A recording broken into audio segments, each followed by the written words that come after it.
The 7-year rule, a life changing rule for every goal. જ્યારે તમારો કોઈ goal છે, ફોર એક્ઝામ્પલ તમારા બાળકનું એજ્યુકેશન છે, ડ્રીમ કાર છે, વર્લ્ડ ટૂર છે, એક સિમ્પલ રૂલને તમે ફોલો કરો. દર 7 વર્ષે આ કોસ્ટ ડબલ થઈ જાય છે, કારણ કે ઇન્ફ્લેશનને કારણે પ્રાઇસ દર વર્ષે વધે છે અને લગભગ 7 વર્ષમાં આ ડબલ જેવું થઈ જાય છે. હવે એક્ઝામ્પલ તરીકે હું કહું કે કોલેજની કોસ્ટ અત્યારે 10 લાખ રૂપિયા છે, આજથી 7 વર્ષ પછી આ 20 લાખ થઈ જશે અને 14 વર્ષ પછી આ 40 લાખ રૂપિયા બની શકે છે. એટલે ઇમ્પોર્ટન્ટ વસ્તુ એ છે કે ફ્યુચર કોસ્ટ જોઈને જ તમે એસઆઈપી કેલ્ક્યુલેટ કરો. જેમ કે તમને 7 વર્ષ પછી પૈસા જોઈએ છે તો 20 લાખ જોઈએ છે, 12% રિટર્ન આપણે ગણીએ તો બી 17,000 પર મંથ તમારે એસઆઈપી શરૂ કરવી જોઈએ. સિમ્પલ લેસન એ છે કે તમે પ્રેડિક્શન નહીં કરો અને પ્લાનિંગ કરો, કારણ કે ડ્રીમ્સ પણ પ્રાઇસીસની જેમ ઇન્ફ્લેટ થાય છે. આ રૂલ યાદ રાખો કે દરેક ગોલ માટે ફ્યુચર કોસ્ટ વિચારીને જ પ્લાનિંગ શરૂ કરો.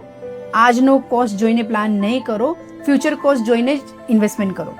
તમને લાગે છે કે આ માહિતી તમને કામ આવી છે તો આને સેવ કરો, શેર કરો અને મને ફોલો કરો.